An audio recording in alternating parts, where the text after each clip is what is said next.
बिस्मिल्लाहिर्रहमानिर्रहीम। राजू वॉइस के मौजूद नाज़रीन, अस्सलाम वालेकुम रहमतुल्लाहि व बरकातुहू।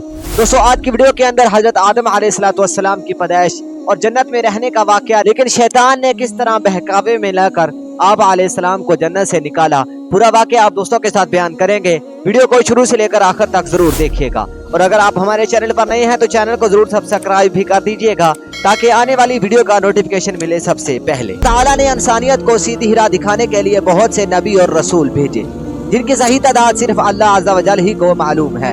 अलबत्ता चंद अंबिया अलैहिस्सलाम का जिक्र अल्लाह ताला ने कुरान मजीद में और रसूल अल्लाह सल्लल्लाहु अलैहि वसल्लम ने हदीस मुबारक में किया, जिनमें सबसे पहले नबी हजरत आदम अलैहिस्सलाम हैं। मुफस्सिर कुरान हजरत अब्दुल्लाह बिन अब्बास रज़ी अल्लाह ताला अन्हा फरमाते हैं, हजरत आदम अलैहिस्सलाम की तख्लीक से तकरीबन 2000 साल पहले अल्लाह ताला ने जमीन पर जिन्नों को आबाद किया। जब जिन्नात जमीन में फसाद फैलाने और आपस में कत्ल गारत करने लगे तो अल्लाह ताला ने इब्लीस को फरिश्तों की एक बड़ी जमात देकर भेजा कि इनको समुद्रों और जजीरों की तरफ भगा दो। इब्लीस ने जिन्नात को समुद्र और जजीरों की तरफ भगा दिया। इब्लीस खुद भी जिन्नात की नस्ल में से था, लेकिन कसरत इबादत की वजह से अल्लाह ताला ने इसे फरिश्तों का सरदार बना दिया। फरिश्तों का सरदार बनने की वजह से इब्लीस में गरूर और तकब्बर पैदा हो गया। इसने ये समझा कि मुझे आसमान और ज़मीन में इतना बड़ा मकाम इसलिए मिला है कि मैं अल्लाह ताला के नज़दीक तमाम मखलूक़ात से अफसल हूँ।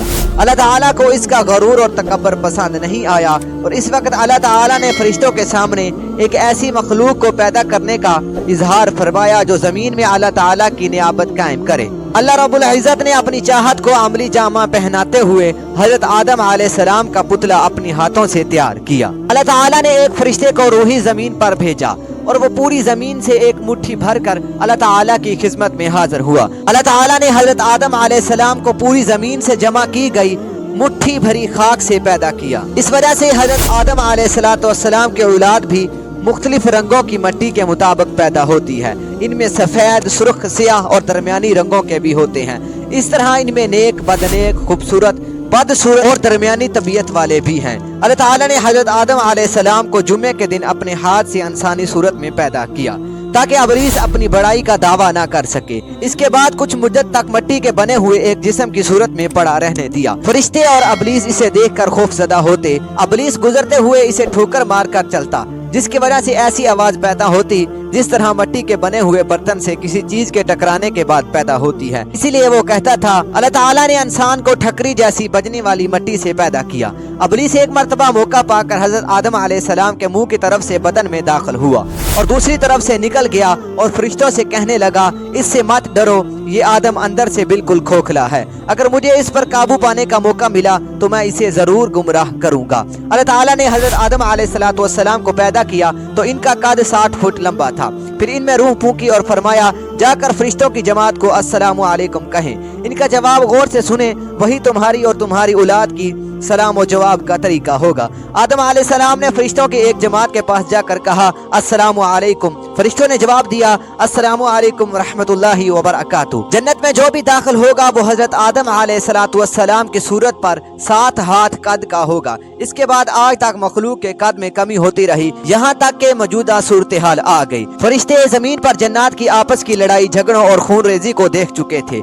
इसको सामने रखते हुए इन्होंने औलाद आदम के बारे में भी ये खदशात जाहिर किया, ये भी आपस में खून रेजी का अर्तकाब कर सकते हैं। इन्होंने कहा कि ये भी जमीन पर जाकर एक दूसरे के साथ लड़ाई झगड़ा और खून रेजी करेंगे। फरिश्ते जब हजरत आदम अलैहिस्सलाम से पहले जमीन पर आबाद होने वाली मखलूकात के हालात देख चुके थे, इन्होंने कहा कि ये भी जिन्नों की तरह जमीन पर जाकर फितना, फसाद और गत्रो गारत पैदा करेंगे। अल्लाह ताला ने फरमाया, बिला शोबा मैं वो बात जानता हूँ जो तुम नहीं जानते। रसूल अल्लाह सल्लल्लाहु अलैहि वसल्लम ने इरशाद फरमाया, जब फरिश्ते फजर के वक्त बंदों के अमाल लेकर आसमान पर चढ़ते हैं तो अल्लाह ताला जानने के बावजूद इनसे पूछता है कि तुमने मेरे बंदों को किस हाल में छोड़ा।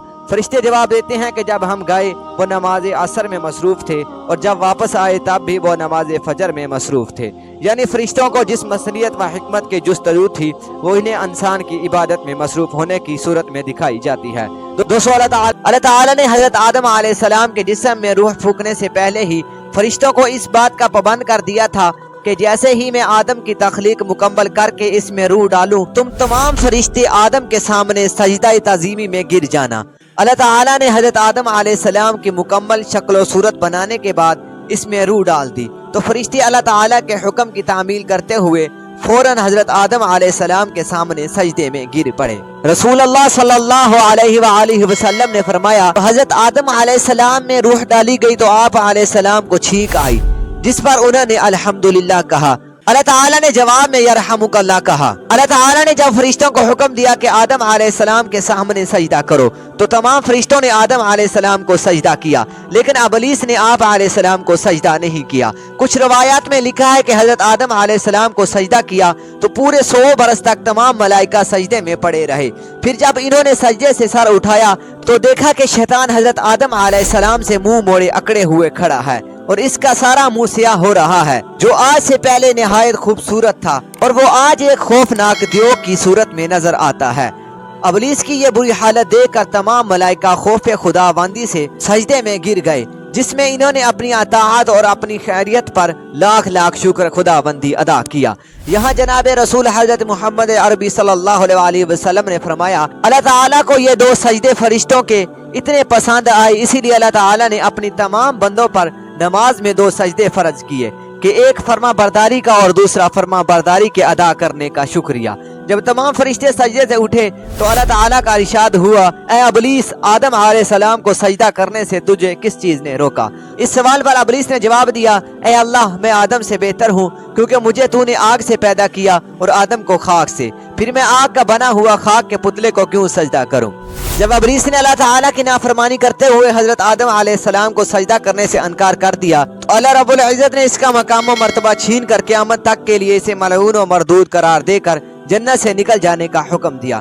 اللہ تعالیٰ نے قرآن مجید میں ارشاد فرمایا اے ابلیس، تو یہاں سے نکل جا، بے شک تو مردود ہے، بلا شبہ قیامت کے دن تک تجھ پر میری لعنت پرستی رہے گی۔ پھر شیطان نے اللہ تعالیٰ سے قیامت تک کے لیے مہلت مانگی، اللہ تعالیٰ نے قیامت تک کے لیے اسے مہلت دے دی۔ شیطان آدم علیہ السلام کو اللہ تعالیٰ نے اپنے ہاتھ سے تخلیق فرما کر بلند مرتبہ عطا کیا اور فرشتوں سے سجدہ کروا کر آپ علیہ السلام کی شرف و منزلت پر مہر تصدیق لگا دی۔ آپ علیہ السلام کو مختلف چیزوں کے نام سکھا کر فرشتوں پر علمی برتری ثابت کی۔ جب اللہ عز و جل نے وہی نام فرشتوں سے پوچھے تو فرشتوں نے عرض کیا ہمیں تو صرف وہی علم ہے جو آپ نے ہمیں عطا کیا ہے۔ اللہ تعالیٰ نے ارشاد فرمایا اور اللہ نے آدم کو تمام اشیاء کے نام سکھا دیے، پھر ان چیزوں کو فرشتوں کے سامنے پیش کیا اور فرمایا کہ مجھے ان چیزوں کے نام بتاؤ اگر تم سچے ہو۔ ان سب نے کہا اے اللہ، آپ کی ذات ہر عیب سے پاک ہے، ہم تو صرف اتنا ہی علم جانتے ہیں جتنا آپ نے ہمیں سکھایا ہے، بے شک آپ کامل علم رکھنے والے حکمت والے ہیں۔ اللہ نے فرمایا اے آدم، ان فرشتوں کو ان چیزوں کے نام بتاؤ۔ جب انہوں نے ان چیزوں کے نام بتا دیے تو اللہ تعالیٰ نے فرمایا کیا میں نے تم سے نہیں کہا تھا کہ میں ہی زمین و آسمان کا ہر عیب جانتا ہوں؟ تم ظاہر کر رہے ہو اور جو کچھ تم چھپا رہے ہو۔ حضرت حوا علیہ السلام کی پیدائش سے پہلے حضرت آدم علیہ السلام بالکل اکیلے تھے، ان کا کوئی ہم جنس نہیں تھا۔ اللہ تعالیٰ نے ان کی دل جوئی اور تسکین کے لیے انہی کے جسم کی بائیں طرف کی چھوٹی پسلی سے حضرت حوا علیہ السلام کو پیدا فرمایا تو ان کی بیوی بنا کر انہیں جنت میں رہنے کا حکم دیا۔ اللہ تعالیٰ نے حضرت آدم علیہ السلام کو عزت و اکرام سے نوازتے ہوئے جنت میں رہنے کا حکم دیا تو شیطان کو انسان کی یہ عزت و تکریم برداشت نہ ہوئی، اس نے اسی وقت سے ہی انسانوں کو گمراہ کرنے کا منصوبہ بنا لیا۔ انسان سے دشمنی کے لیے اس نے اللہ تعالیٰ سے مہلت طلب کی، اللہ عز و جل نے اسے قیامت تک کے لیے مہلت دے دی۔ اللہ تعالیٰ نے ابلیس کو قیامت تک کے لیے مہلت دینے کے بعد انسان کو ابلیس کی دشمنی سے آگاہ فرما دیا اور یہ وضاحت کر دی کہ تمہارا سب سے بڑا دشمن شیطان ہے، اس سے بچنے کی ہر ممکن کوشش کرو، یہ بڑا چلاک اور چھپ کر وار کرنے والا ہے، تم اسے اور اس کے چیلوں کو نہیں دیکھ سکتے لیکن وہ تمہیں دیکھ رہا ہوتا ہے، اس نے تمہارے ماں باپ کو دھوکہ دے کر جنت کی آرام دہ زندگی سے محروم کروایا تھا۔ ابلیس نے یہ دیکھا کہ اللہ تعالیٰ نے حضرت آدم علیہ السلام کو عزت دیتے ہوئے انہیں جنت میں رہنے کا حکم دیا تو وہ حسد کی آگ میں جل گیا اور انسانی دشمنی کا عملی مظاہرہ کرتے ہوئے حضرت حوا علیہ السلام کو اور حضرت آدم علیہ السلام کو جنت سے نکلوانے کے لیے مختلف چالیں چلنے لگا۔ وہ بڑا ہمدرد بن کر حضرت آدم علیہ السلام کے پاس آ کر کہنے لگا تمہیں معلوم نہیں کہ اس درخت کے قریب جانے سے تمہیں کیوں روکا گیا ہے؟ اس میں تمہیں ایک راز کی بات بتاتا ہوں، اللہ تعالیٰ نے تمہیں اس درخت کے پاس جانے سے اس لیے روکا ہے کہ اگر تم اس کا پھل چکھ لو گے تو فرشتے بن جاؤ گے یا پھر ہمیشہ ہمیشہ کے لیے جنت کی زندگی پالو گے۔ پہلے تو حضرت آدم علیہ السلام نے شیطان کی بات پر اعتبار نہ کیا، फिर शैतान ने कसम खाकर कहा कि मैं तुम्हारा हमदर्द हूँ, और हजरत हव्वा और हजरत आदम अलैहिस्सलाम उस ममनुआ दरख्त के पास चले गए। हजरत हव्वा अलैहिस्सलाम और हजरत आदम अलैहिस्सलाम ने जैसे ही उस दरख्त का फल चखा तो फौरन आप अलैहिस्सलाम के जिस्म से जन्नती लिबास उतर गया। आप अलैहिस्सलाम शर्म के मारे दरख्तों के पत्तों से अपनी सतर को छुपाने लगे। फिर अल्लाह ताला ने आप अलैहिस्सलाम को जन्नत से निकल जाने का हुक्म दिया और साथ साथ शैतान को भी जमीन पर भेज दिया, और साथ साथ ये भी आगाह कर दिया शैतान तुम्हारा सबसे बड़ा दुश्मन है। हव्वा अलैहिस्सलाम को अल्लाह ताला ने जन्नत से निकाल कर जमीन पर उतारा। जमीन पर उतरने के बाद इन्हें जन्नत और इसके राहत व सुकून वाली जिंदगी याद आई और इन्हें अपनी गलती का एहसास हुआ तो वो फौरन अल्लाह ताला के हुजूर तौबा करने लगे, और तौबा के कलामात भी अल्लाह अज़्ज़ा वजल ने इन्हें सिखा दिए थे। फिर हज़रत आदम अलैहिस्सलाम ने कहा, रब्बना वलमना अनफुसना व इल्लम तग़फिर लना व तरहमना लनकूनन्ना मिनल खासिरीन। ऐ हमारे रब, हम अपने आप पर जुल्म कर बैठे हैं, अगर आपने हमें माफ ना किया और हम पर रहम ना फरमाया तो यकीनन हम नुकसान पाने वालों में से हो जाएंगे। ये दुआ पढ़ने पर अल्लाह ताला ने आप अलैहिस्सलाम को माफ फरमा दिया। इस दुआ में हज़रत आदम अलैहिस्सलाम की 5 खूबियां जिक्र हुई हैं। अपनी गलती का एतराफ़ किया, गलती पर शर्मिंदा हुए, अपने नफ्स को मलामत किया, फौरन तौबा की, अल्लाह ताला की रहमत से ना उम्मीद ना हुए। अल्लाह ताला हज़रत अब्दुल्लाह बिन अब्बास रज़ी अल्लाह ताला अन्हा और दीगर सहाबा अकराम रज़ी अल्लाह ताला अन्हा बयान करते हैं कि जब हज़रत आदम अलैहिस्सलाम के यहाँ विलादत का सिलसिला शुरू हुआ तो इनके यहाँ हर बार एक लड़का और एक लड़की पैदा होते थे। हज़रत आदम अलैहिस्सलाम को यह हुक्म था कि हर लड़के की शादी दूसरे लड़के के साथ पैदा होने वाली लड़की से करें और दूसरा पैदा होने वाले लड़के की शादी पहले लड़के के साथ पैदा होने वाली लड़की से करें। हज़रत आदम अलैहिस्सलाम के यहाँ एक मरतबा काबिल और इसकी बहन पैदा हुई और दूसरी मरतबा हाबील और इसकी बहन पैदा हुई। साबिक़ा असूल के मुताबिक काबिल की बहन का निकाह हाबील से और हाबील की बहन का निकाह काबिल से होना था। इत्फाकी तौर पर काबिल की बहन हाबील की बहन की निस्बत ज्यादा खूबसूरत थी, इसीलिए काबिल ने चाहा कि इसकी शादी हाबील की बहन की बजाय खुद अपनी ही बहन से हो जाए। हज़रत आदम अलैहिस्सलाम ने काबिल से कहा कि अपनी बहन से हाबील को निकाह करने दो, लेकिन काबिल ने इनकार कर दिया और समझाने के बावजूद अपनी ही बहन से खुद निकाह करने पर इसरार किया। हज़रत आदम अलैहिस्सलाम ने इन दोनों से कहा कि तुम अल्लाह ताला की राह में बतौर नजराना कुर्बानियाँ पेश करो, जिसकी कुर्बानी कबूल हो जाएगी वही हक पर होगा। हाबील बकरियां पालता था, इसने एक मोटी ताजी बकरी कुर्बान की और काबिल खेती बाड़ी करता था, इसने एक घटिया किस्म का अनाज अल्लाह ताला की राह में कुर्बान किया। दोनों ने अपनी अपनी कुर्बानी मैदान में रख दी। आसमान से आग आई और हाबील की कुर्बानी को खा गई, जो इसकी कबूलियत की अलामत थी। काबिल की कुर्बानी जब कबूल ना हुई तो इसे गुस्सा आया और इसने अपने भाई हाबील को कत्ल कर डाला। जब हाबील कत्ल हो गए तो काबिल ने खुले आसमान के नीचे इनकी लाश रख दी, इसीलिए कि इसे दफन करने का तालीका मालूम न था। काबिल कई दिन तक अपने भाई की लाश को अपने कांधों पर उठाए हुए कभी इधर जाता और कभी उधर आता। एक दिन अल्लाह ताला की तरफ से 2 कौवे आए, एक कौवे ने दूसरे कौवे को मार दिया, फिर चून से गड्ढा खोद कर मुर्दा कौवे को इसमें डालकर ऊपर से मिट्टी डाल दी। काबिल ने जब अपनी आंखों से यह माजरा देखा तो शर्मिंदा होकर कहने लगा, हाय अफसोस, मैं इस कौवे से भी गया गुजरा हूँ कि अपने भाई की लाश को दफन करने की कोई तदाबीर ना निकाल सका। फिर काबिल ने अपने भाई को दफन कर दिया।